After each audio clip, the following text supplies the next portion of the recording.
Hello everyone, welcome you all on YouTube channel. My name is Balram Thakur और आज की इस वीडियो में हम उस पर्सन से बात करने जा रहे हैं जो रिसेंटली इन्फोसिस में प्लेस्ड हुए हैं। हम उनसे आज बात करने जा रहे हैं कि क्या क्राइटेरिया इन्फोसिस में अप्लाई करने की, कितनी पैकेज है, क्या बॉन्ड है।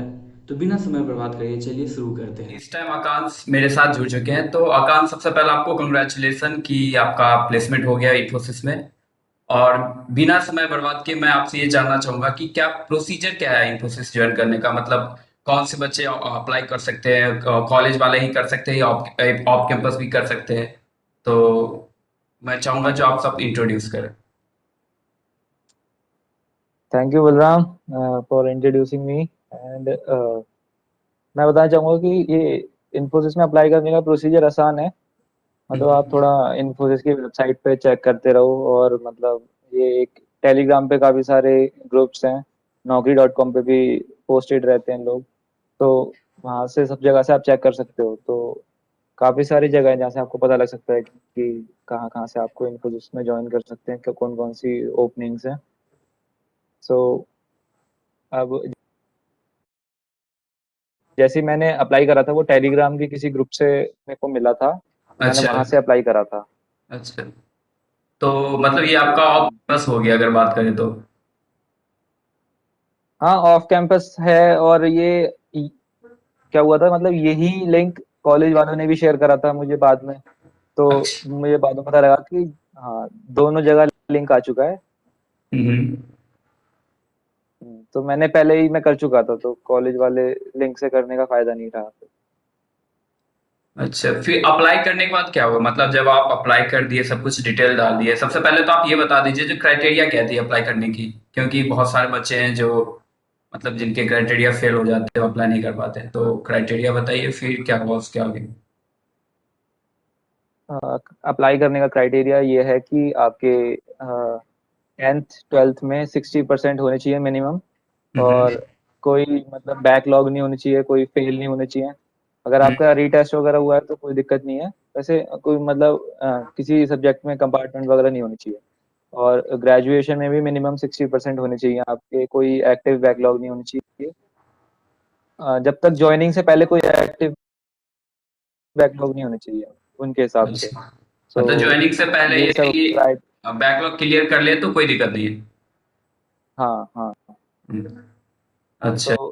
ज्वाइनिंग से पहले बैकलॉग क्लियर करनी है आपको। और आपकी ग्रेजुएशन में 60% अगर एग्रीगेट है ओवरऑल, हम्म। तो आप अप्लाई कर सकते हैं। और वो डिपेंड करता है कि उन्होंने कौन कौन से प्रोफाइल के लिए, मतलब कौन कौन से कोर्सेज को अप्लाई करने की परमिशन दे रखी है। जैसे अब मेरा बीसीए है, तो बीसीए के लिए अब है, और बीएससी के लिए भी है। सो इसमें बीएससी और बीसीए के लिए अलाउड है अच्छा, तो इस वाले अप्लाई कर दिया। Operations executive. अप्लाई करने के कितने बाद आपको उसका एप्टीट्यूड का मेल आया मतलब?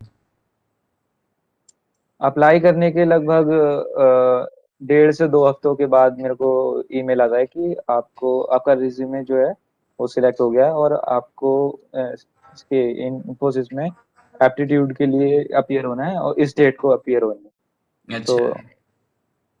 हमें सारी लॉगिन डिटेल्स वगैरह दे दी थी, और उस पे फिर हमें एप्टीट्यूड देना पड़ा। और जैसे मतलब सिलेबस क्या था, कुछ आप बता सकते हो? मतलब एप्टीट्यूड में क्वेश्चन किस टाइप के थे? सिलेबस तो सिंपल ही था, जैसे कि 10th 12th के क्वेश्चंस थे, थोड़े जीके के क्वेश्चंस थे, और एप्टीट्यूड टाइप के जो क्वेश्चंस होते हैं जैसे जनरल नॉलेज, और क्या कहते हैं, थोड़े मतलब मैथमेटिकल क्वेश्चंस थे, करंट अफेयर्स थे, अच्छा। इसी टाइप के। और थोड़े ग्रेजुएशन ग्रेजुएशन में कोडिंग से रिलेटेड थोड़ा इस टाइप से क्वेश्चन। ज्यादा कोई मुश्किल टेस्ट नहीं था। अगर अच्छा, थोड़ी मतलब इंटरनेट पे थोड़ा रिसर्च करके आप देखो तो आराम से क्लियर कर सकते हैं।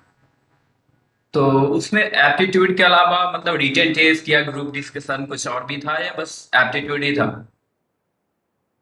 एप्टीट्यूड में बस वो एमसीक्यू टाइप के टेस्ट होता है, उसके अलावा कुछ नहीं था।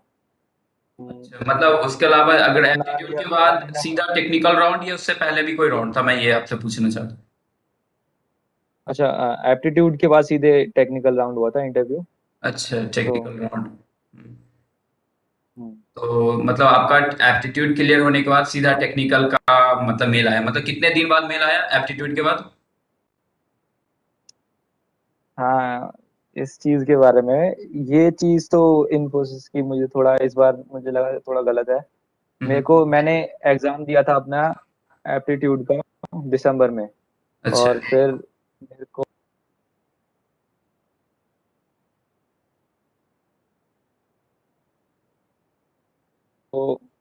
मेरे को रिप्लाई आता है, और थोड़े दिन बाद हम लोग नेक्स्ट फर्दर राउंड के लिए आपको कांटेक्ट करेंगे। सो जनवरी के बाद लगभग 2 महीने तक कुछ रिप्लाई नहीं आया, तो मेरे को मार्च में फिर उन्होंने उनकी तरफ से मेल आया था कि आपका टेक्निकल राउंड इस डेट को शेड्यूल हो चुका है, तो अच्छा, ज्वाइन मतलब करो। अप्रॉक्स आपका 3 मंथ ले लिया मतलब एप्टीट्यूड से टेक्निकल राउंड होते होते। हम्म। ठीक है, फिर टेक्निकल राउंड में क्या क्या हुआ, किस टाइप के क्वेश्चन पूछे गए आपसे? टेक्निकल राउंड में सबसे ज़्यादा इम्पोर्टेंट है कि आपका कॉन्फिडेंस कितना है, और आपका बोलने का तरीका कैसा है, वो मेनली ये चेक करते हैं। और आपको थोड़ी बहुत टेक्निकल नॉलेज होनी चाहिए, आपने क्या प्रोजेक्ट बनाया है उसके बारे में आपको पूरी नॉलेज होनी चाहिए, और चलिए। आपने क्या क्या पढ़ाई करी है वो आपको सही तरीके से पता होनी चाहिए। ये नहीं कि आप कैसे भी चीटिंग वगैरह करके पास हो गए तो आपने इन्फोसिस में अप्लाई कर दिया, ऐसा नहीं है। वो लोग पता लगा लेते हैं अपनी तरफ से, काफ़ी एक्सपीरियंस पीपल होते हैं वो।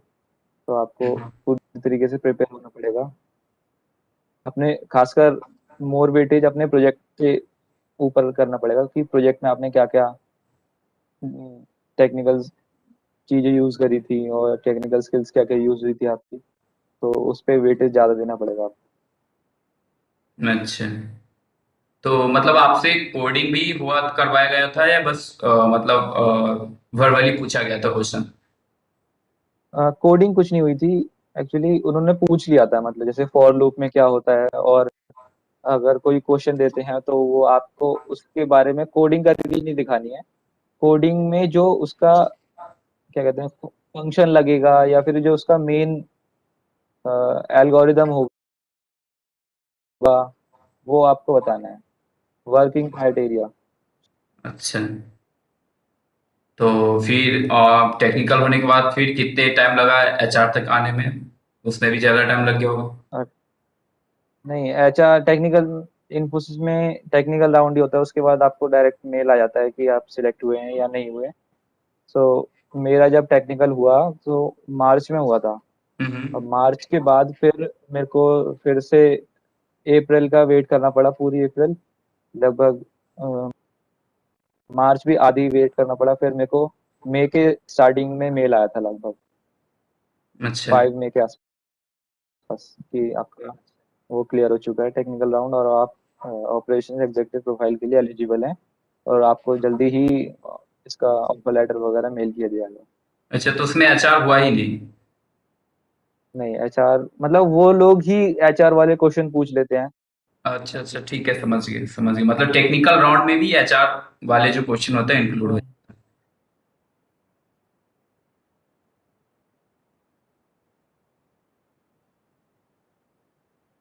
फिर उसके बाद क्या हुआ आगे? ऑफर लेटर कब तक आया आपको? फिर उसके ऑफर लेटर, उसके बाद फिर मेरे को 2 महीने का वेट करना पड़ा, मई हम्म। और जून, ठीक है। अच्छा। फिर मेरे को जुलाई में उनकी तरफ से मेल आता है कि आपकी जो मार्कशीट्स हैं जितने सेमेस्टर्स की, और टेंथ हम्म। ट्वेल्थ की मार्कशीट हमें पीडीएफ फॉर्मेट में हमें मेल करो। और कॉलेज की तरफ से अगर कोई आपका मतलब फिफ्थ सेमेस्टर चल रहा है जैसे, या एग्ज़ाम होने वाले हैं, तो उस कॉलेज की तरफ से हमें लेटर बना के चाहिए कि आपके सारे सेमेस्टर जो हैं प्रीवियस वो क्लियर हो चुके हैं, और आप इस सेमेस्टर में अभी पढ़ रहे हैं हमारे कॉलेज में। अच्छा। तो ये उनको कॉलेज, हाँ, लेटर चाहिए होता है। ठीक है, फिर ज्वाइनिंग डेट कब आया, मतलब ऑफर लेटर आपको चलो फिर मिल गया और उसके बाद कितने टाइम फिर ज्वाइनिंग डेट? फिर जून एंड में लगभग मेरे को ऑफर लेटर आया। हम्म। फिर ऑफर लेटर आने के बाद उन्होंने उसमें काफ़ी सारे मतलब एग्रीमेंट लेटर्स थे, और ऑफर लेटर था और एनेक्जर्स से और डॉक्यूमेंट्स जो हमें प्रिपेयर करने हैं ज्वाइनिंग से पहले, हम्म। वो सब की लिस्ट थी। तो उसमें काफ़ी ज़्यादा टाइम लग गया हमको प्रिपेयर करने में। अच्छा, ठीक है। तो मतलब उसमें आपका बॉन्ड कितने, मतलब अगर बॉन्ड की बात करें तो कितने साल की है, पैकेज कितनी मिल रही है, आप बता सकते हो? बॉन्ड बॉन्ड जो है वो 1 साल का है, हम्म। Excluding training. जो ट्रेनिंग जो है वो 3 से 3.5 मंथ्स की ट्रेनिंग होती है हम्म। प्रोफाइल के लिए। और उसके बाद से फिर आपका बॉन्ड शुरू होता है। अगर आप ट्रेनिंग क्लियर करते हैं तो आपको जॉब मिलेगी, अदरवाइज ट्रेनिंग के बाद अगर क्लियर नहीं करते हैं तो आपको क्लियर नहीं कर मतलब जॉब नहीं ज्वाइनिंग करने दी जाएगी। अच्छा, ठीक है, समझ गए। तो ट्रेनिंग की अगर सैलरी की बात करें तो ट्रेनिंग पीरियड में कितनी सैलरी मिलती है इन हैंड, कुछ आइडिया हो? हाँ, लगभग जो ऑफर लेटर में लिखा है उसमें तो लगभग 75% ऑफ द इनिशियल पैकेज, यानी कि 2.22 का पैकेज है मेरा, 2.22 लैक्स, उसका हम्म। 75% पर मंथ मिलेगा, अच्छा, तो वो ट्रेनिंग पीरियड में। ठीक है।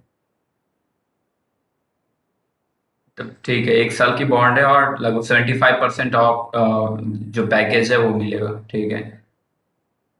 और प्रोफाइल कौन सी मिलती है, अगर आप फ्रेशर हो तो? ऑपरेशंस, हाँ, जो ग्रेजुएट्स होते हैं बीसीए बीएससी उनके लिए तो ऑपरेशंस एग्जीक्यूटिव प्रोफाइल है।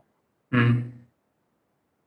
और उसके अंदर वो डिपेंड करता है कि उनकी क्या क्या कौन से फील्ड में रिक्वायरमेंट है, तो वो आपको अलग अलग फील्ड में अलग अलग प्रोजेक्ट में आपको डाल सकते हैं। अच्छा, तो उसके लिए आपको चॉइस नहीं मिलती कि आपको कौन सी फील्ड चूज करनी है।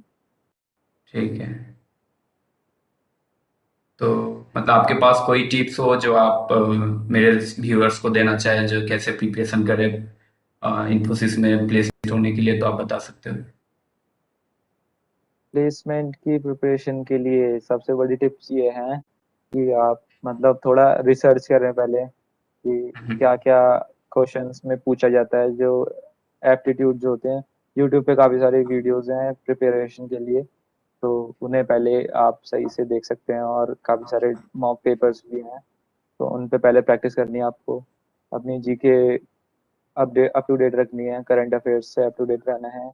और मैथ थोड़ी ब्रश अप करनी है, थोड़े फॉर्मूलेज वगैरह 10th 12th के हम्म। बेसिक्स, ठीक। कभी मतलब ज़्यादा हाई फाई नहीं, बेसिक्स आपको सब कुछ अपना ब्रश अप रखना है। ग्रेजुएशन में जो जो पढ़ा है वो आपको ब्रश अप रखना है। अच्छा।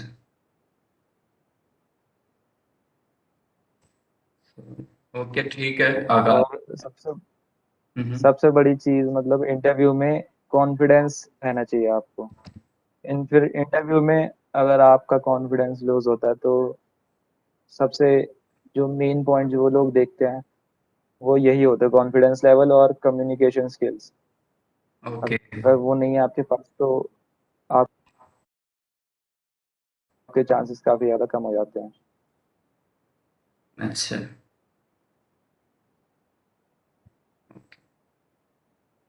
तो और कुछ मतलब आप बोलना चाहोगे, या?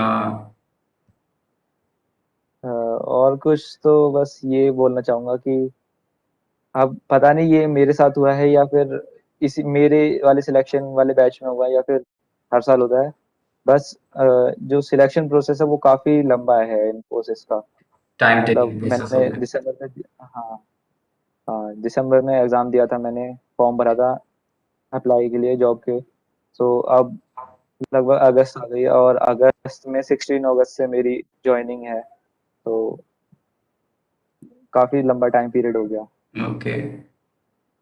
आकाश, मतलब सेशन इन करने से पहले मैं एक क्वेश्चन और पूछना चाहता हूँ। मतलब कोई अगर फेल, मतलब रिजेक्ट हो जाए, सिलेक्ट नहीं होता है, तो वो फिर कब अप्लाई कर सकता है?